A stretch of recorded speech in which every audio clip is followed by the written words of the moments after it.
Muy buenas noches, espero que se encuentren muy bien allá donde nos estén viendo en vivo o en diferido. Bienvenidas y bienvenidos a una nueva edición de Café para Tres. Hoy es jueves 20 de enero del año 2022. Este es el primer programa del año y de esta mini temporada de ciclo electoral.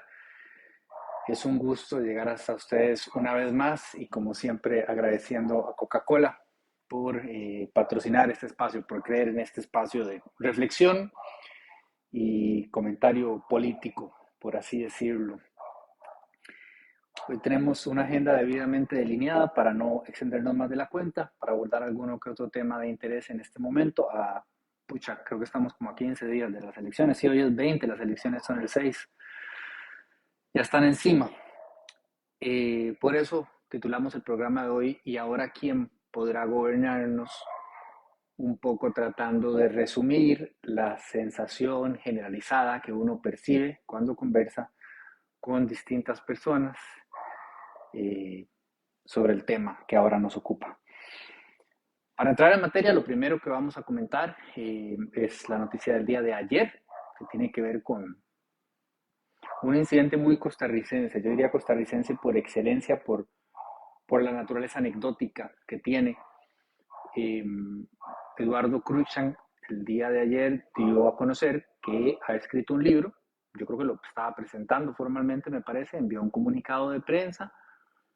El libro se llama Historias de una presidencia y alude, por supuesto, al año en el que estuvo al frente de la dirección de la presidencia de la Asamblea Legislativa. Estamos hablando del 2020, si no me equivoco.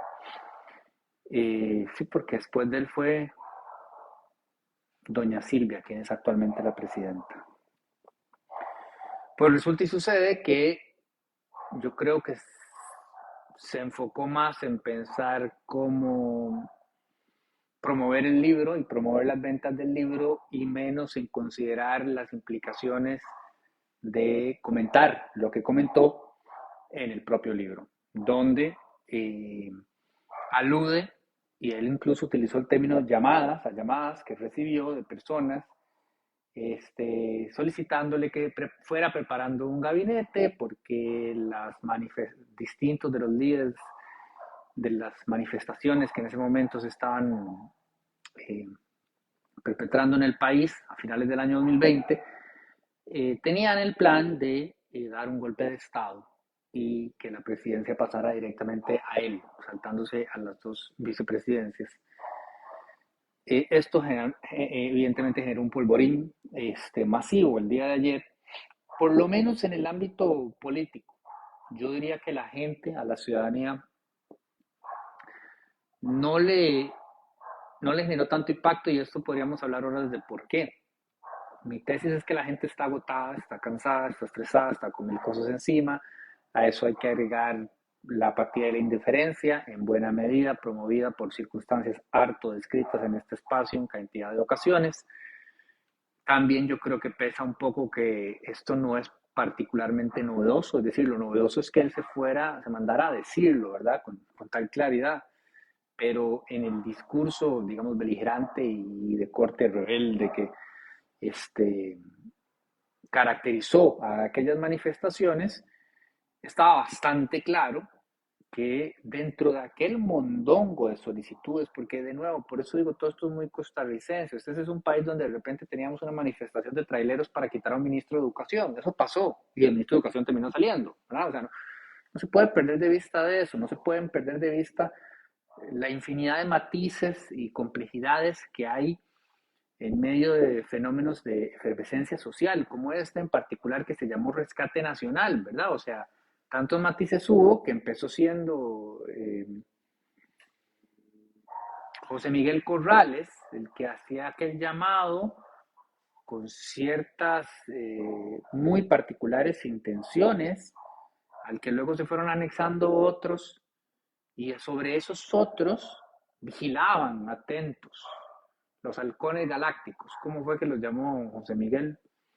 Ya se me olvidó el término que utilizó para describir al poder detrás del poder, que financiaba e impulsaba estas manifestaciones. Nunca dijo quiénes eran, don José Miguel Corrales, Pero hablo de él porque, y para ilustrar este punto de que les digo de los múltiples matices que había dentro de esta cosa que se llamó rescate nacional, porque él mismo terminó después saliéndose, ¿verdad? Y diciendo que ya aquello no era lo que fue y que era otra cosa y que se había infiltrado el narcotráfico adentro.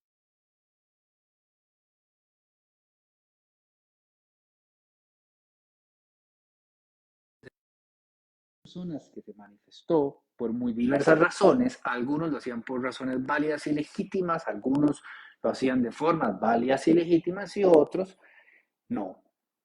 Eso es lo que pasa cuando hay un colectivo fácilmente manipulable fuera de control. El famoso riesgo de la turba, ¿verdad? Y a tales efectos les recomiendo el documental que salió en HBO Max sobre la toma del Capitolio hace un año en Estados Unidos, que explica muy bien esto, ¿verdad? Mucha de esa gente no sabía qué estaba haciendo, nada más eran tantos y fueron perdiendo la cabeza y de pronto pasó lo que pasó y terminó aquello como terminó. Entonces, aquí había un grupo de personas que sí tenían claramente esa intención. Por supuesto, es un delito, eso no hay ni siquiera que explicarlo, pero no es particularmente sorpresivo. Digamos, no es como que esto fue revelador, como que no se sabía que había algunos que pretendían tal cosa.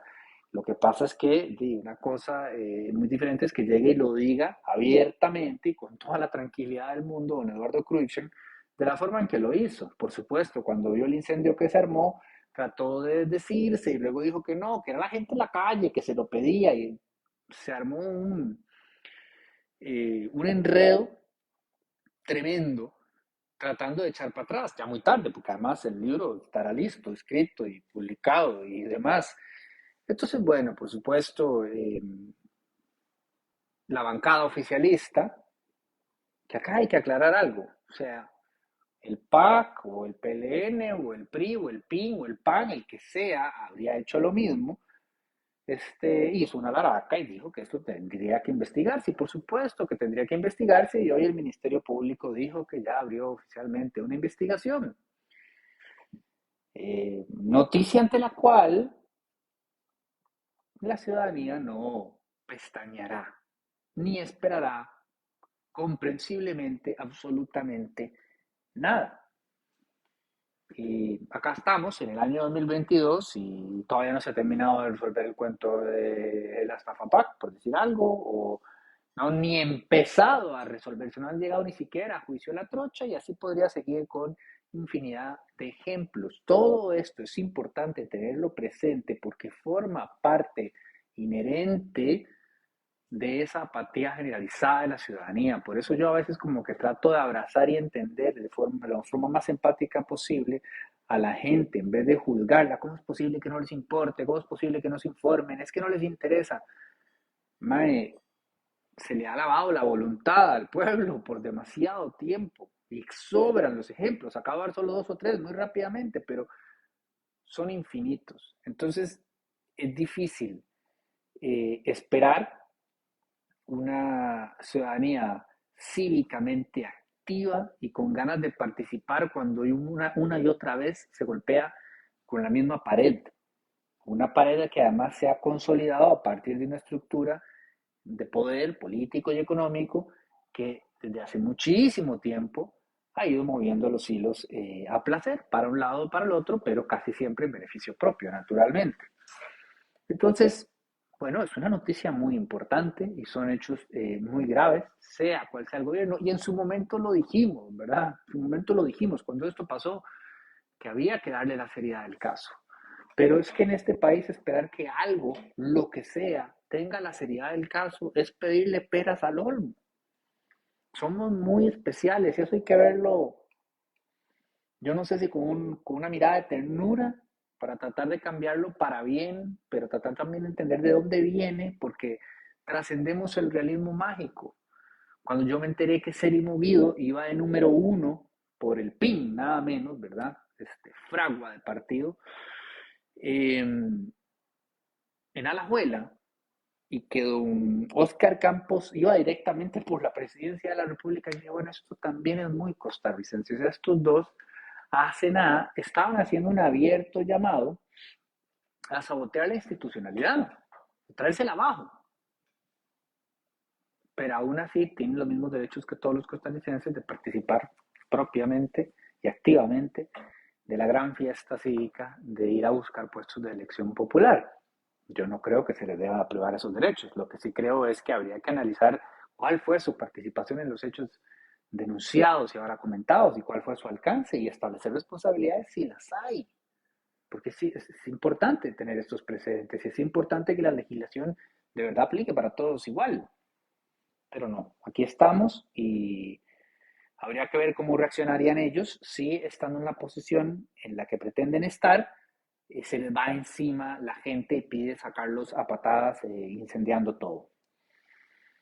Ese fue el primer tema, digamos, fuerte de esta semana y, como les digo, fuerte entre comillas, ¿verdad? Lo segundo es un pequeño comercial. Recuerden que está ligado a esto. Estamos en este momento como nación definiendo quién va a ocupar la Fiscalía General de la República. Aparentemente quedaron 18 o 19 candidatos, todos hombres. Vaya usted a saber. Hoy iniciaron las entrevistas finales, cuyo valor es de 5 puntos. Entonces, en realidad, no generan, bueno, nada genera mayor diferencia en todo este proceso, eso hay que empezar por decirlo. Creo que calificaron los que tenían más de 80, esto vale 5, y después, hoy fueron las primeras 5, léanse el artículo que publicó Sebastián Meigros en Delfino CR, donde ya pueden ver los videos de esas 5 y las horas de todas las que vienen y los currículos de todas las personas que están participando y tal.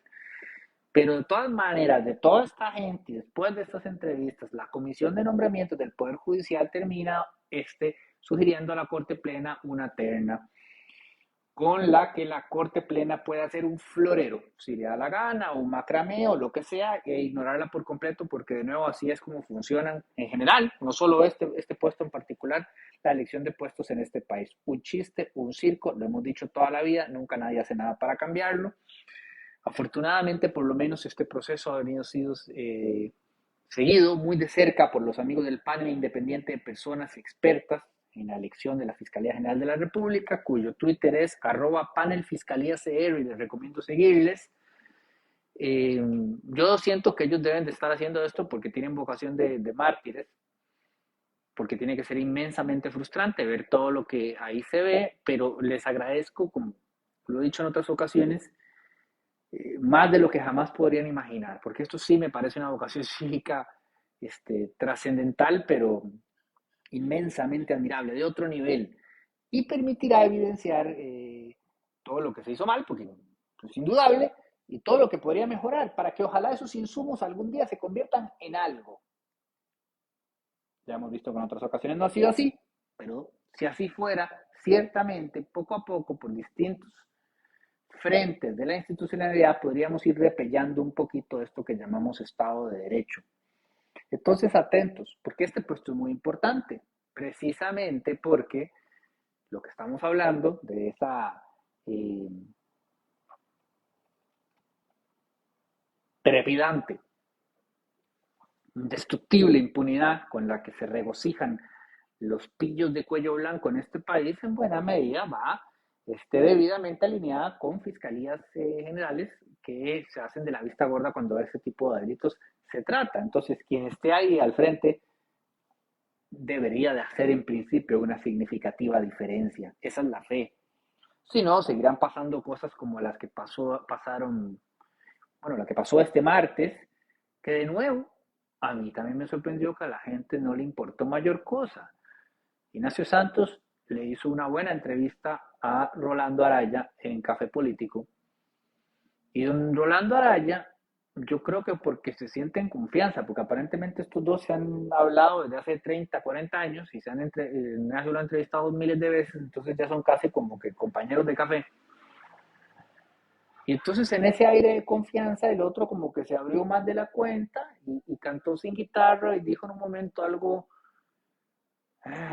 memorable y también muy costarricense. Dijo que él lo había pasado muy mal en las elecciones del 2002, que suena como patos, que él estaba muy angustiado y que le costaba, que estaba estresado porque él sabía que se estaban haciendo cosas que no estaban bien. Y entonces incluso dijo cosas que hoy se considerarían delito. Y esa expresión también es muy nuestra, muy criolla. No, algo no se considera delito, algo es delito. El tema es que no solamente es delito hoy, lo era en ese momento también. Entonces abiertamente aceptó que delinquieron en la campaña de Liberación Nacional del 2002 con platas que abiertamente él dijo que maquillaron para reportarlas al Tribunal Supremo de Elecciones. Y entonces la gente cree eh, que es que el tribunal deja pasar todo esto como si fuera el tribunal al que le correspondiera hacer algo. El tribunal le pasa la información después de revisarla y si encuentra algo que le llame la atención al Ministerio Público. Y si no pasa nada, es por el Ministerio Público, como claramente fue el caso en esta ocasión. De nuevo, a mí me sorprendió porque dije, bueno, este hombre se mató solo, no, no, no. Yo creo que a la gente le llama más la atención la foto que hace él de campaña donde se pone la mascarilla en los ojos, sabrá Dios por qué. Así estamos.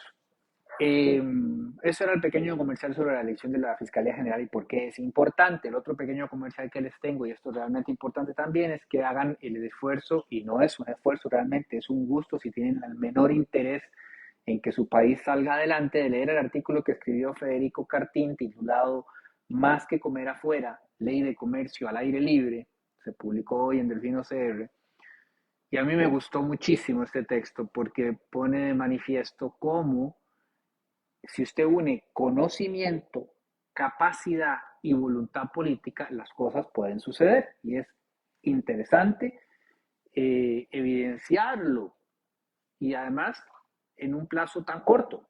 Él explica cómo estas ideas que tenía se fueron convirtiendo en un proyecto de ley, pero cómo fue necesario el respaldo de legislaturas con cierto grado de visión, y debo incluir ahí a Pablo Heriberto Abarca, ¿ven?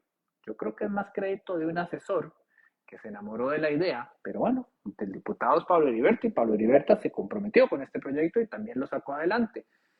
Me parece que Thompson y Vega también, es decir, legislaturas de diferentes bancadas, de diferentes partidos, entendieron la importancia de este proyecto de ley y se echaron la bronca y lo pelearon y ya está, ya es ley de la República. Y Federico en este texto explica su origen, su vocación, su posible aplicación y los futuros retos para que nos veamos todos beneficiados de algo que es inmensamente necesario y que hará una significativa diferencia en la calidad de vida de los costarricenses y las costarricenses, porque esto estamos hablando bueno, yo sé que ahora estamos en pandemia y demás, pero la necesidad humana de transitar nuestras ciudades, de habitarlas, de caminarlas, de compartir con otras personas y de que haya ambientes que nos hagan sentirnos cómodos, seguros, bienvenidos, que podamos disfrutar de la comida sin tener que sentarnos en la acera, en el caño. Y bueno, entre muchas otras aplicaciones. Señalé la más obvia de la ley y yo esperaría que esa historia inspire muchas otras similares y que veamos que sí es posible echar para adelante. Pareciera que no es posible echar para adelante cuando tocan temas un poquito más delicados. Eh, las, el rum rum de las voces, ¿cómo les llaman? Las malas lenguas, las paredes hablan, yo qué sé. El chisme que circula es, y yo diría que chisme no es porque eso se vio más claro que el meteorito de Don't Look Up en el telescopio de Leonardo DiCaprio, o sea, todo el mundo lo está viendo venir. Queda don Carlos y le va a temblar el pulso para darle su visto bueno a la ley de legalización de la cannabis medicinal y el cáñamo industrial. Es decir, la va a vetar. Esto no ha sucedido, podría suceder mañana. Y es absolutamente incomprensible y completamente desgastante e inmensamente descorazonador. Muy particularmente, no solo para las personas que están pensando en oportunidades de reactivación económica con los usos industriales y alimentarios del cáñamo y demás, sino para las que están dependiendo de la asistencia medicinal que puede ofrecer el cannabis con sus usos harto conocidos y harto comprobados. Es desesperante esto. Y uno quisiera que se diera el milagro de que si la vetan, dijeran por qué, la verdadera razón, no la masaguada explicación rebuscadísima que seguramente nos van a endosar, como lo han hecho históricamente con todo. Hartos estamos todos de este gobierno, no podemos esperar el momento en que se larguen y que quien sea que llegue tenga la mínima capacidad de decir, bueno, está tan abajo la barra que el esfuerzo que hay que hacer es mínimo para tener un poco más de decencia con la población, en términos de transparencia y de compromiso y de claridad, de decir las cosas como son, porque para echarse la hablada y quedamos todos en el mismo barco muy bonito, pero después no, solo los que tienen que saber saben y el resto que chupen el dedo. Y con esto nos lo han aplicado en 100.000 cosas y estamos hartos. La gente está harta y eso es comprensible. Y el mejor ejemplo es este tema de la guía turística que salió la semana pasada. Le explota a uno la cabeza, porque cuando La Nación saca el reportaje, es la misma historia de siempre durante esta administración. ¿Cómo pasó eso? Y nadie se dio cuenta. Ay, Dios mío, ¿y ahora quién echamos la culpa? No fuiste vos, fuiste tú, Hay que echarse la culpa a alguien. Bueno, no fueron ellos, sino que fueron aquellos otros. Bueno, ¿y qué vamos a hacer? Sí, no, lo mismo que vamos a hacer cada jodida vez que metemos las patas, tratar de establecer responsabilidades, no hacerlo, por supuesto, y prometer cambios y bueno, de paso esta vez vamos a meter una disculpa. No puede ser más el año 2022, o sea, es muy sencillo que quien sea que llegue lo haga mejor, porque estas pequeñas cosas, que simplemente se trata de sentido común, capacidad, pericia, coordinación, planificación, estrategia, comunicación, no son los verdaderos desafíos de un gobierno. Los verdaderos desafíos del gobierno los conocemos todos. Déficit fiscal, empleo, reactivar la economía, seguridad, miles. Pero estos son parte del organigrama, a ver, estratégico básico de una administración, de un poder ejecutivo.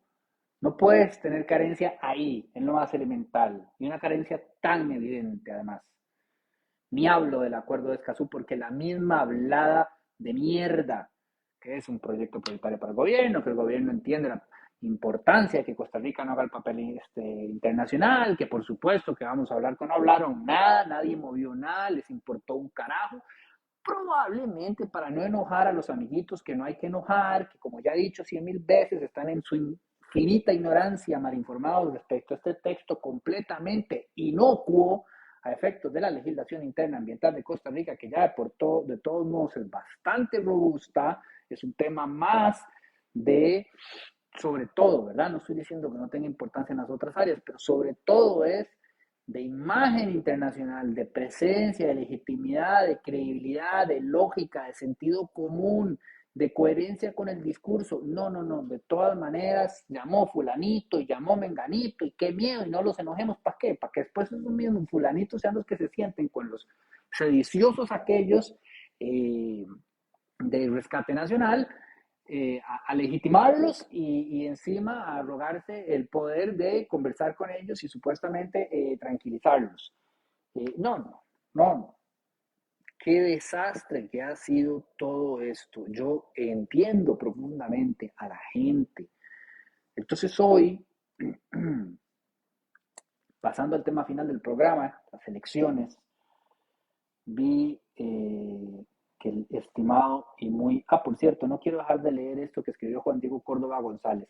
La pasividad con la que algunos partidos políticos se toman los hechos revelados hoy por el simple motivo de que no fui yo quien estaba en gobierno, es tan peligrosa para la democracia como el mismo supuesto plan de golpe de Estado. Estoy completamente de acuerdo con Juan Diego. Si se percibe así la problemática, como no es mi partido, me vale un culo, no estamos entendiendo nada de cómo funciona la institucionalidad y de cómo se defiende la democracia. El día de mañana es cualquier otro y a ninguno de los partidos que puedan llegar al poder queremos ver en esas circunstancias. Pero bueno, todo a la tica. Lo que escribió Gustavo, él compartió una nota de Noticias Monumental titulada "4 de cada 10 indecisos sobre campaña electoral están en esa condición por falta de información". Y Gustavo puso "por falta de iniciativa para buscarla", con puntos suspensivos. Entiendo por dónde va Gustavo. Lo que Gustavo quiere dar a entender es qué información hay. Otra cosa es que la gente no la quiera buscar. Pero a lo que yo voy y lo que quiero subrayar es por qué no la quiere buscar. Y ahí hay todo un tema de discusión. Por un lado, porque la gente está ocupada resolviendo su propia miseria y su propia vida y enfrentando sus propios desafíos. No todo el mundo tiene el día entero para tuitear. Hay gente que está breteando o que está resolviendo infinidad de problemas que tiene. Y eso hay que tenerlo presente.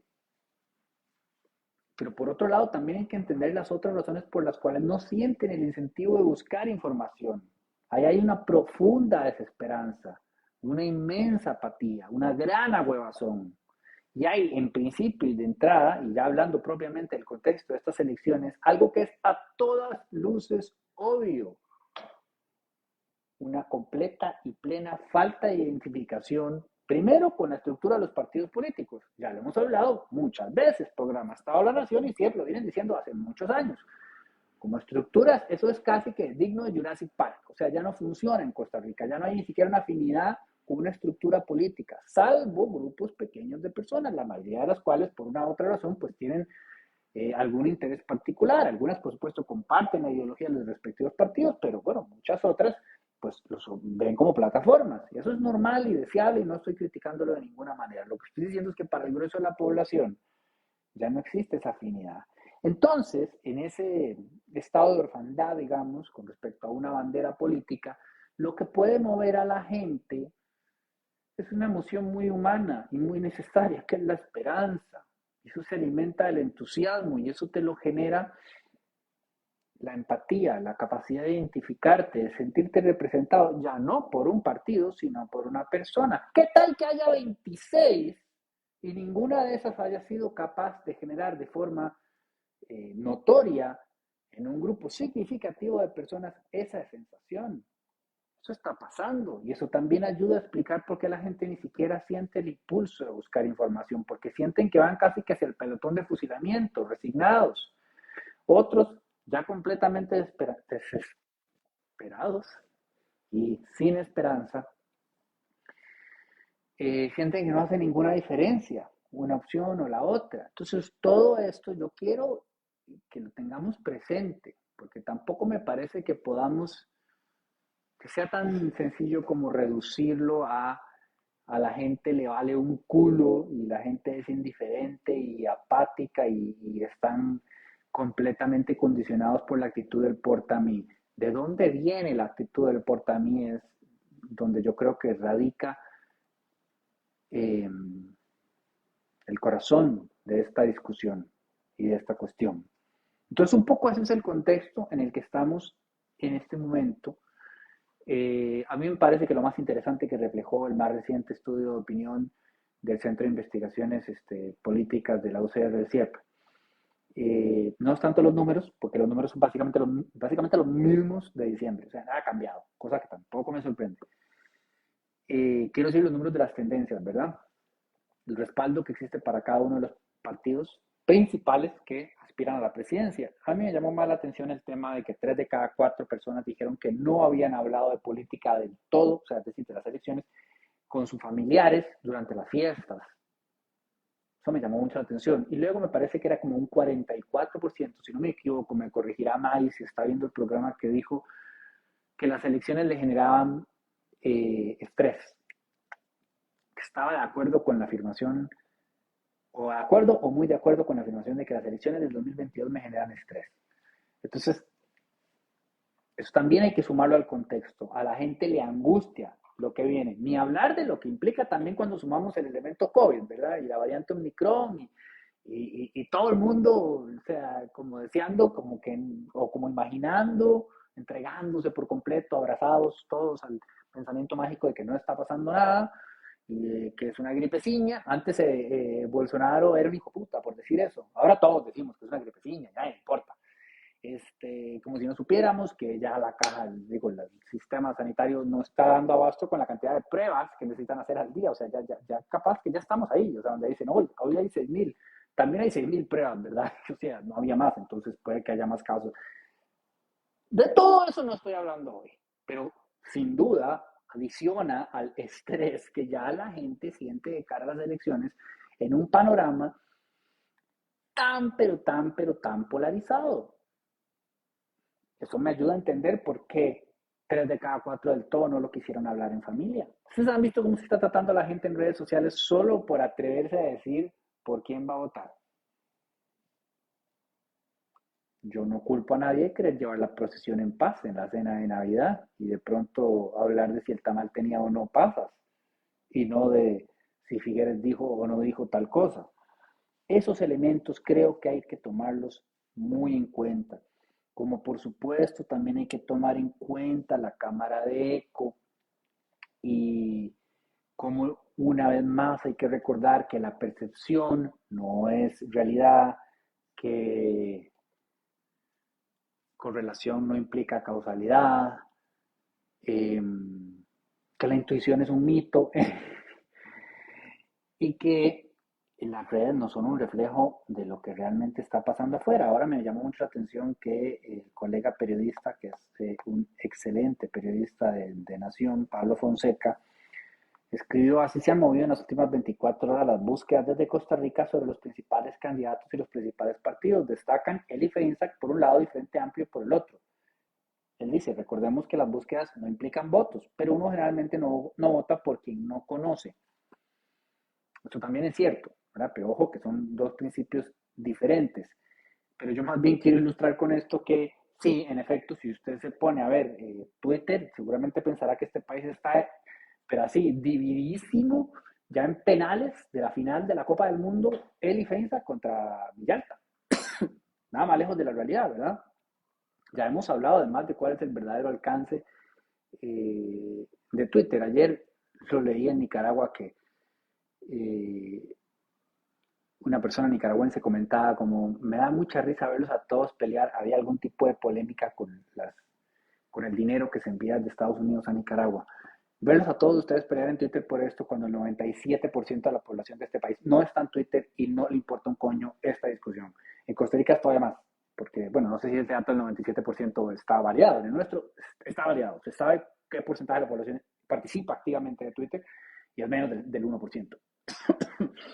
Entonces, eso ya dice mucho. Además, en la discusión que se suele percibir en Twitter, más allá de que lamentablemente es muy agresiva y la gente se trata muy mal, pero tiene cierto nivel, o sea, llega a tener cierto nivel. Ese nivel de discusión no es representativo del común denominador de la población. La inmensa mayoría de la población no se va a leer los programas de gobierno y ustedes no pueden exigir y esperar que lo hagan, porque no les hemos dado las bases educativas para que comprendan la importancia de hacerlo. Vean, el cuestionario que hizo May, creo que eran 27 preguntas para los candidatos. Eran 27 temas de 200 que podrían haber sido, y ni las propias candidaturas pudieron contestarlos porque algunos no las entendían. El común denominador de la gente, por ejemplo, no comprende que, no, ni siquiera la gente que se leyó el acuerdo de Escazú lo entendió. Imagínense de ahí para afuera. Entonces, de pronto, de léanse los proyectos de gobierno, claro que es lo más deseable, pero pretender que la persona promedio costarricense va a entender con claridad lo que cada uno de ellos implica y cuáles son las diferencias que existen entre ellos, está muy desubicado en la vida. A mí nunca se me olvida Franklin Chan diciendo, bueno, ¿cómo que yo voy a ser el experto al que me llaman a opinar del TLC? No lo dijo así, ¿verdad? Pero así lo estoy traduciendo yo para que sea más claro. Se está viendo cuánto, lo que esto tiene de páginas y lo que implica. O sea, ni la persona más capacitada del planeta Tierra, que de todas maneras no es su área de expertise, pero bueno, ustedes entienden, ¿no? Se puede comer aquel chicharrón. Bueno, esto es más o menos lo mismo. Entonces, evidentemente, el grueso de la población decide desde la emoción, ¿ok?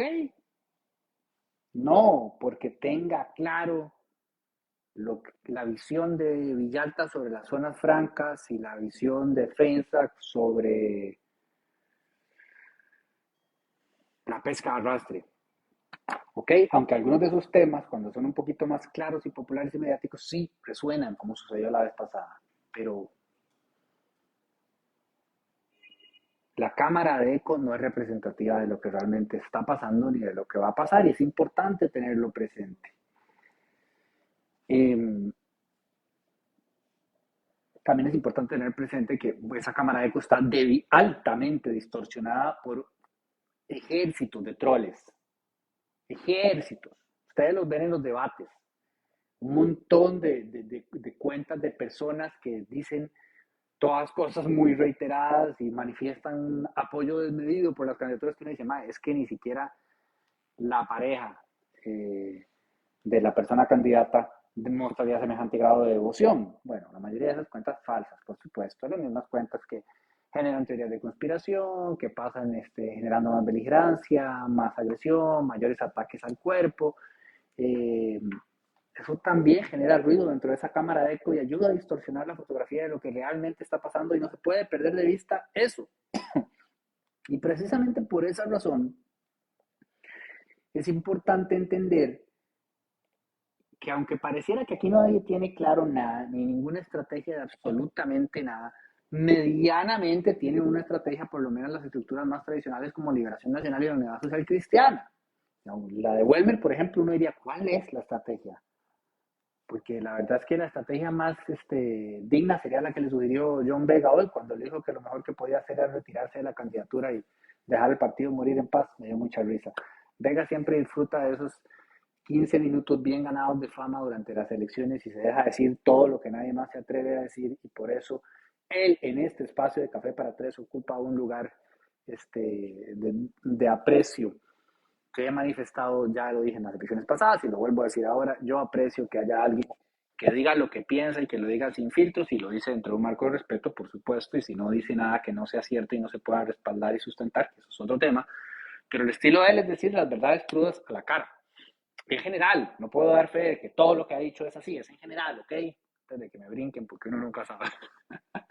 Bueno, él le dijo eso a Welmer y yo digo, pucha, tiene razón John. O sea, ¿cuál es la estrategia de Welmer? ¿A qué está apostando?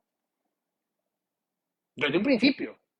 ¿En qué momento se le ocurrió que podía? No entiendo. Tampoco lo del Paco, o sea, no entiendo porque el Paco lo escogió a él, ¿verdad? Entonces, ¿cuál es la estrategia? Pero en cambio, José María Figueres, de Liberación Nacional, y Inés Taurio, de la Unidad Cristiana, tienen una estrategia y tienen una mayor claridad de por dónde van las cosas. Entonces, por extraño que pueda parecernos el comportamiento de Linet en los debates, más allá de que es fiel reflejo de su verdadera capacidad, y eso yo lo sostengo y lo sostendré hasta el día de mi muerte. O sea, no es que ella estratégicamente quiere aparentar que no tiene mayor idea, no, es que de verdad no tiene mayor idea. Lo dijo Juan Carlos Hidalgo en su momento y luego tuvo que decirse y tal, pero todo el mundo sabe que cuando Juan Carlos dijo eso era porque lo pensaba. Pero de todas maneras, el no saber mucho y el no comprometerse nada, eso sí es lo segundo es una estrategia. Porque resuena con el voto emotivo, porque la mayor cantidad de la gente, algunos de esos temas que parecieran tan imperativos y tan relevantes, no les importan tanto, se fijan más en lo que le despierta a la persona. Y ella es ella no te levanta anticuerpos, ¿ok? Si ustedes ven a Lynette en los debates, ella pareciera pasar sin pena ni gloria, pero no va a despertar ninguna emoción de rechazo fuerte. No genera nada. Y a veces ese no generar nada puede ser estratégico. Yo no creo que sea casualidad, como tampoco es casualidad que le pusieran lentes en los debates más recientes, etcétera, etcétera, etcétera. Todo eso está medido, pensado y así ejecutado. Y es una apuesta. Una apuesta que puede salir, o sea, nada te garantiza, nada te puede garantizar nunca, nada, en ninguna elección, que lo diga Hillary Clinton, pero es una apuesta que tiene cierto sentido. Como podría uno pensar que la de Rodrigo Chávez también. O sea, ven, él, a diferencia de Linet, sí genera una emoción. Para la inmensa mayoría de nosotros, la emoción que genera es automático, instintivo e inmediato rechazo, porque es, ¿verdad?, completamente egocéntrico, displicente, arrogante, se ve patán, no vas a generar ningún tipo de conexión por ahí, pero hay un grupo de gente, no sabemos qué tan significativo, que sí se identifica con eso. A ese grupo de gente le están apostando, pero por supuesto endosando una estrategia mucho más grande que es el rostro de Pilar Cisneros en las 7 provincias del país. Y ese rostro sí que genera, bueno, eso es una carreta que va sobre cohetes, ¿verdad? Entonces, como mínimo, aquí me la voy a jugar, ven, uno no debería hacer esto, yo lo voy a hacer, yo creo que es inevitable que Pilar Cisneros va a estar en la Asamblea Legislativa, o sea, no veo cómo no. No. Otra cosa es que si eso le alcance para jalar ella a segunda ronda al señor Chávez, yo lo veo muy difícil. Yo lo veo muy difícil. Eso sin entrar a hablar de todo lo demás, ¿verdad? Que ya está más que discutido. Estamos hablando propiamente de las estrategias que uno puede percibir. Ahora, a mí me llama la atención mucho que el primer debate que yo recuerdo y que vi, sabrá Dios por qué, en octubre, me parece que fue, si no noviembre, en el Colegio de Ingenieros y Arquitectos, en el CFIA, eh, yo hice unos videitos en joda con Skeletor para Instagram, donde compartí desde, digamos, la modalidad del humor, algunas impresiones sobre las distintas candidaturas que participaron ese día. Y me sorprende mucho que tanto tiempo después, cuando ya se supone que estamos en el momento más eh, el momento clave de la campaña, las cosas no han cambiado mucho. O sea, en aquel momento doña Liner, bueno, era sorprendente la capacidad que tenía cuando le decían, tiene 1 minuto y se llevaba 45 segundos diciendo nada. Eso sigue siendo así. Este, yo he visto un cambio en Fabricio, porque en ese primer debate yo dije, joder, este maestro esos 4 años ha estado estudiando y ha estado preparándose, y ha estado, siempre ha sido un muy buen orador, tiene muy buena locución, tiene formación en comunicación, eh, y es carismático, Gret. Entonces, sabe hablar, pero esta vez lo vi en aquel debate como más preparado y como tratando de no acercarse tanto a la figura, digamos, medio beligerante y medio, eh, ¿cuál sería el término? Se me escapa, pero digamos, conflictiva, si se quiere, que le funcionó en aquel momento, ¿no? En hace 4 años, pero ahora como que él quería verse un poco más moderado, ¿verdad? Tal vez.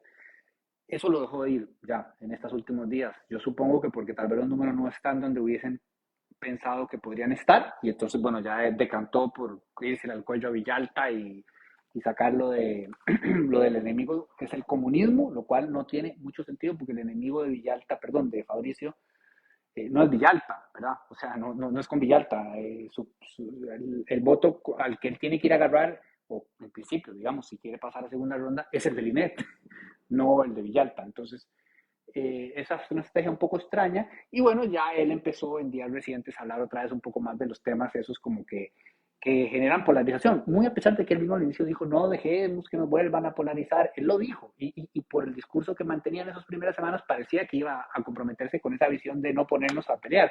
Ya empezó otra vez. De forma no tan beligerante y notoria como la vez pasada, pero ya está jugando con esos temas que me imagino que a nivel de campaña estiman que en el colectivo, en el grueso de la gente, especialmente en el interior del país, resuenan, ¿verdad? Entonces, bueno, es una apuesta de última hora, pero es una estrategia también, uno ve una estrategia. Eh, Después, en el caso de José María Figueres, yo estoy de alguna manera sorprendido. Esto es de estudio. Yo quisiera que vinieran expertos internacionales a analizarnos porque somos muy interesantes. Evidentemente, José María está sostenido con unos alfileres, pero muy sólidos.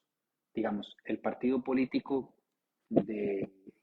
que ha logrado mantener mayor músculo en respaldo en Costa Rica es Liberación. Digamos que Unidad perdió mucho fuelle cuando pasó lo que pasó con sus 2 expresidentes, con 2 de sus 3 expresidentes.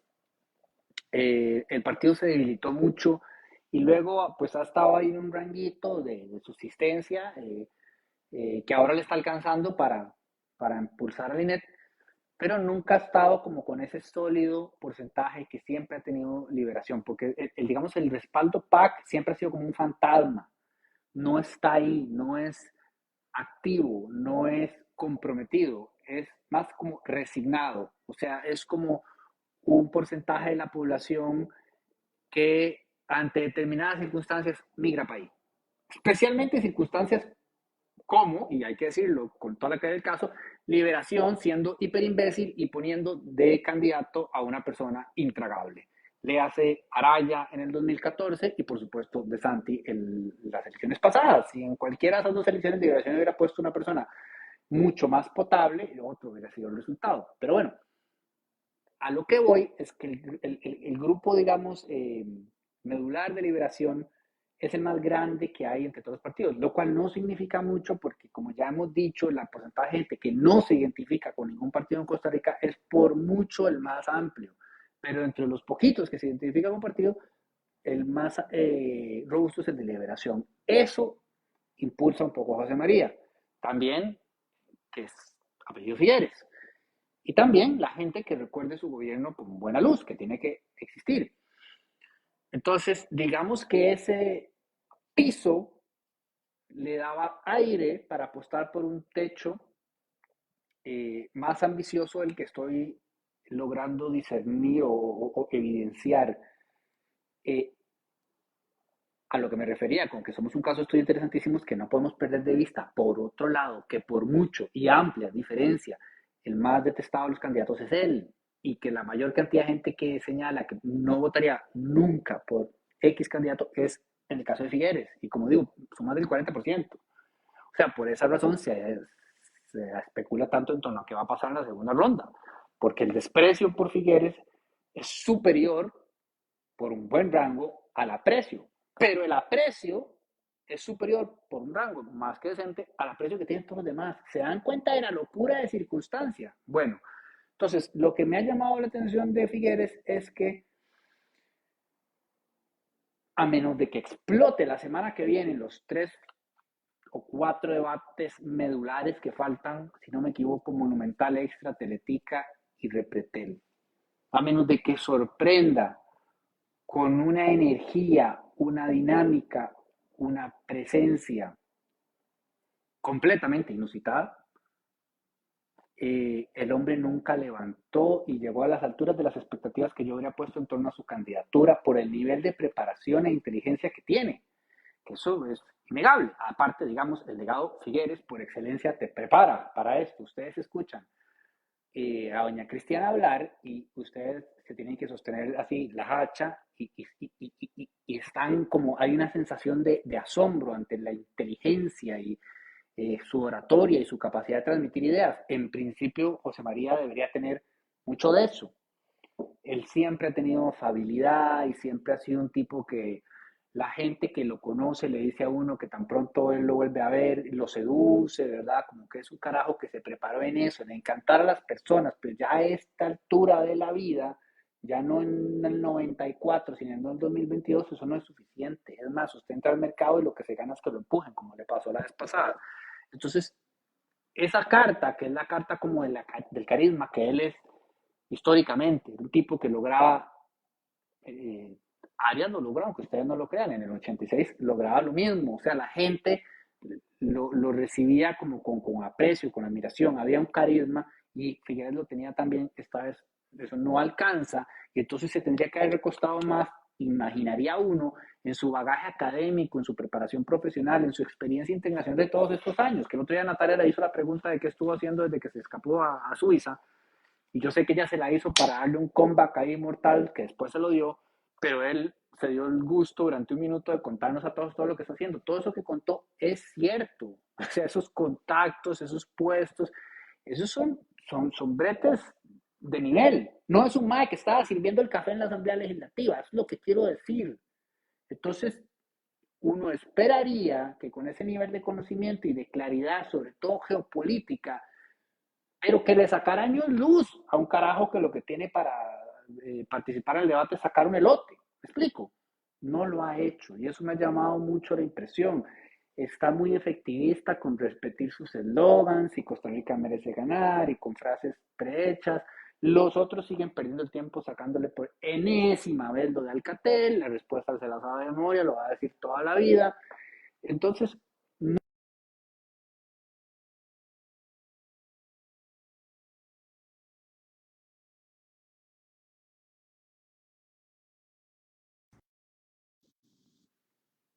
¿Se ha perdido el audio? No, no, está bien, solo suena raro. Ok, Está bueno, como un poco Bluetooth. ya casi vamos a terminar. Decía yo, en términos generales, los debates no han sido muy allá. Me parece que el de, me van a perdonar si me equivoco, CRI Noticias, creo que se llama, el que presentó Douglas.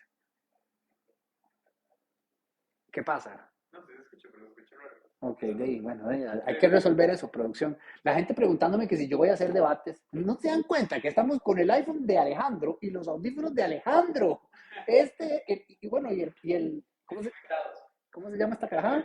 El trípode de Alejandro. Yo lo que tengo es mi uso de Adidas que me regaló René y esta silla que ni siquiera es de, no sé ni cuál es el material. A esto nos enfrentamos. Ok, en general los debates no han sido, bueno, ni hablar de la producción de algunos de ellos y de, digamos, la conceptualización ha sido deficiente, no ha sido productiva. También yo sé que era una tarea, ¿verdad?, épica y desproporcionada con 26 o 27 candidaturas, ya no me acuerdo ni cuántas son. En términos generales eso no ayuda, pero de todas maneras las propias candidaturas tampoco están colaborando mucho, salvo algunos momentos particulares que han tenido algunos candidatos. Yo diría que, digamos, Villalta en el último no lo vi tan sólido, pero antes de eso lo he visto muy bien, Eli Feinsack lo he visto muy bien, Chávez, por más que me genera, pero automáticamente esto que ya les expliqué que me genera a mí, y yo sé que alguna gente otra no, y tenemos todo el derecho a tener distintas opiniones e impresiones. Bueno, es un tipo que maneja la data, que tiene sus ideas, que más o menos las defiende. Obviamente que con todo lo demás, ya vieron que le preguntaron por el financiamiento y salió con un domingo 7 cuando Ernesto Rivera le preguntó, cuando le preguntaron por la estrategia de Pilar y cuando le preguntan por lo del Banco Mundial, ni hablar, es otro tema, pero en términos de propuesta y de ideas, las comparte por lo menos, ¿no? Mientras que hay otras personas que ni siquiera saben que la Asamblea Legislativa no elige a los ministros. Bueno, eso fue en un debate para diputación, no para presidencia.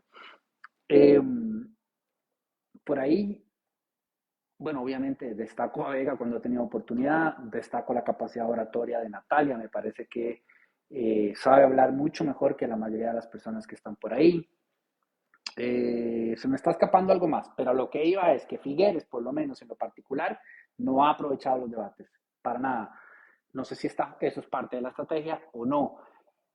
También quería decirles que el de NCR Noticias que condujo y moderó Douglas me pareció lejos el mejor, con la mejor dinámica, permitió que se avanzara rápido, que se intercambiaran ideas, que se cuestionaran entre ellos. Ese fue hasta el momento el mejor que he visto. Eh,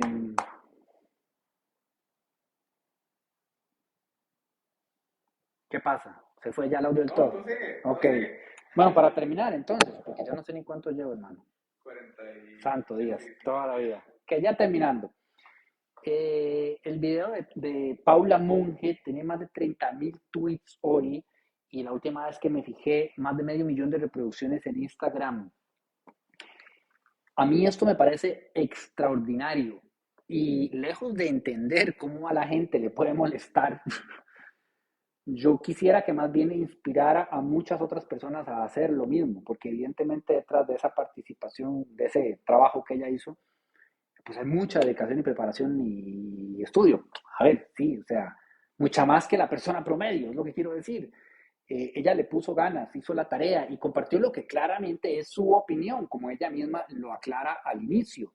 Y diciendo algo que comparto también plenamente, ¿verdad? Que cada vez que uno habla, por más que uno quisiera, si se propusiera, porque digamos, en mi caso particular, yo del todo no me lo propongo, pero si uno quisiera y se propusiera ser objetivo, de todas maneras va a tener su sesgo cognitivo y su subjetividad va a pasar por uno y eso hasta en derecho lo enseñan cuando hablan de la cabeza del juez y tanto cuento para. Eso se sabe, pero ya se viene en decirlo y en explicar esto es lo que yo considero importante y así lo comparte y tiene este impacto, ¿verdad? Eso me parece encantador, maravilloso y fascinante. Ojalá inspire a muchas otras personas a hacerlo, de todas las tendencias si es posible, y por supuesto que eso genere más debate y que más personas contesten y que participen. No comparto de ninguna manera cualquiera de los comentarios, bueno, que ¿cómo? Agresivos y beligerantes y recontra tóxicos que han escrito contra ella, ni entiendo de dónde vienen. O sí entiendo, ¿verdad? Forman parte de la dinámica en redes de campaña electoral donde la gente, donde se entera que otro piensa distinto, entonces ya lo quiere mandar a matar. Pero a mí me parece un fenómeno súper interesante y muy significativo, porque hay campañas que han gastado cualquier cantidad de plata y no logran ningún impacto. Y ella, con su teléfono en su cuarto, tranquila, chileando, logró lo que logró. Todo el mundo estaba hablando de ese video hoy. A mí me parece eh, inmensamente destacable y digno de estudio, pero sobre todo digno de imitar. Vean, es lo mismo que esta gente de No Pasa Nada. X, si la gente me dice que son unos pipis, es que eso no importa. Los pipis y los no pipis y los chancletas y los progres y los gachos y los fachos y los... Póngale la etiqueta que quiera. Todo el mundo tiene derecho a participar de esto, de eso se trata. Entonces, en buena hora.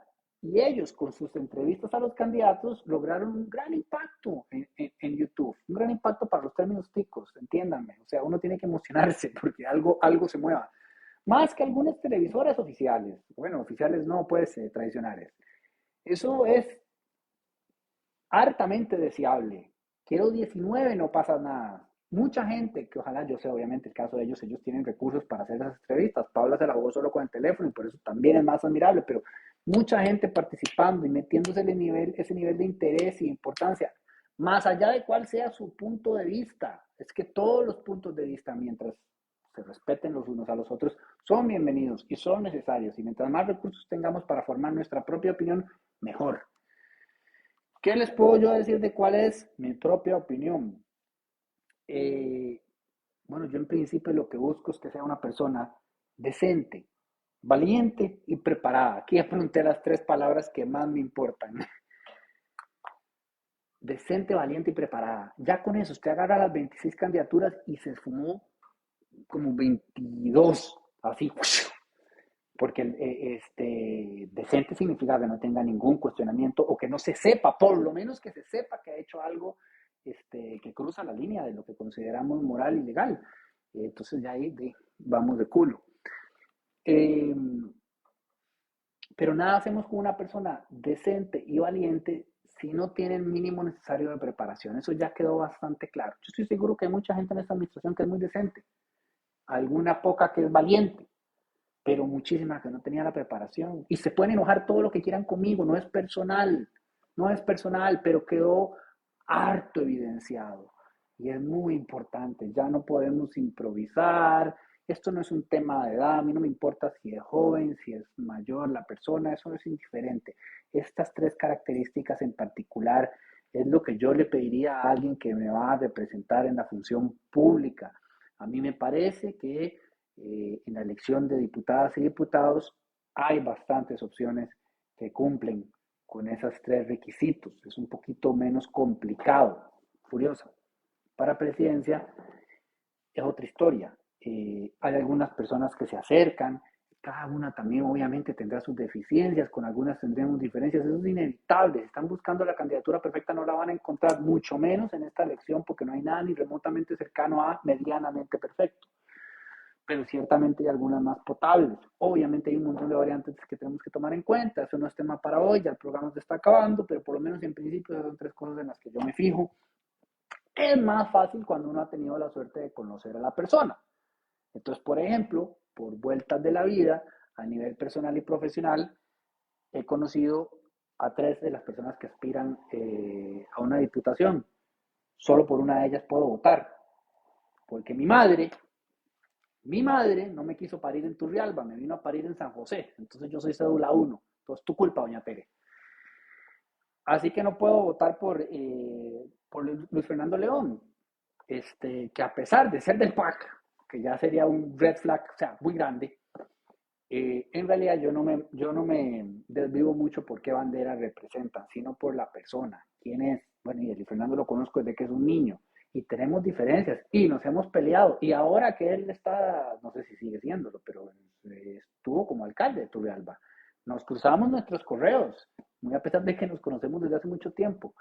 pero lo conozco lo suficientemente bien para pensar que reúne esas tres características y que su aporte en la asamblea sería significativo.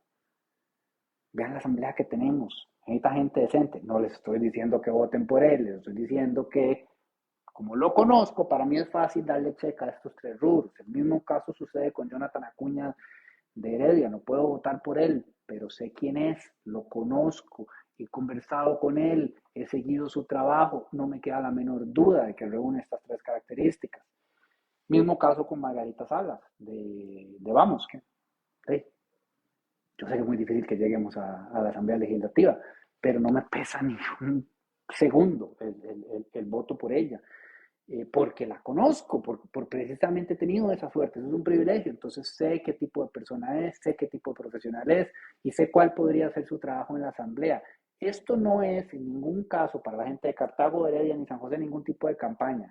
Les estoy diciendo cuál es mi racional y obviamente el racional no puede ser si conoce uno o no a la persona. Yo estoy diciendo que es un valor agregado que a uno le permite corroborar por lo menos esas tres cosas claves que yo busco. Y esas personas, todas me parecen decentes, todas me parecen valientes y todas me parecen capaces.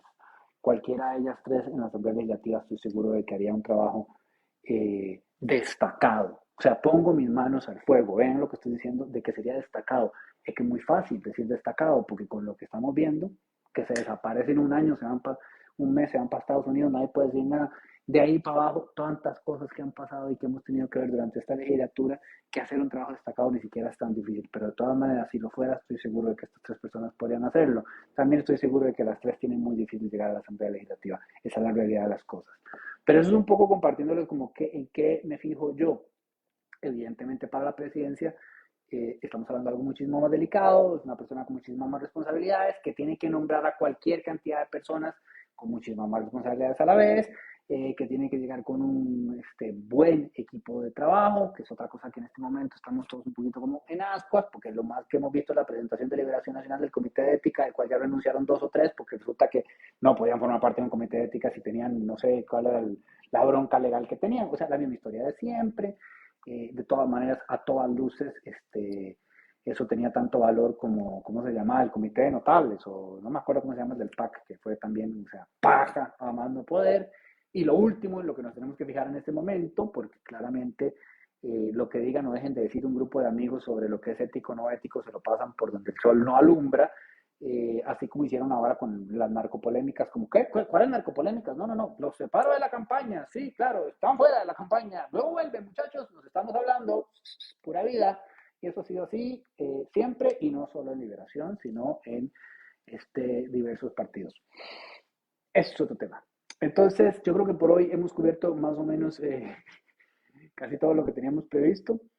Le haremos cercano seguimiento a lo que queda de la campaña electoral. Espero que nos podamos ver el jueves que viene. El jueves pasado no nos pudimos ver porque mi chiquito estaba en, ¿cómo se llama? Cuarentena, aislado. Y no sabemos si el jueves que viene va a estar aislado de nuevo o estaré aislado yo, no se sabe. Estas son nuestras realidades actuales. El punto es que me agradaría mucho estar por acá, a menos de que coincida con un debate. Si coincide con un debate, les informaremos en el reporte de alguna eventual reprogramación, porque no me interesa chocar con un debate.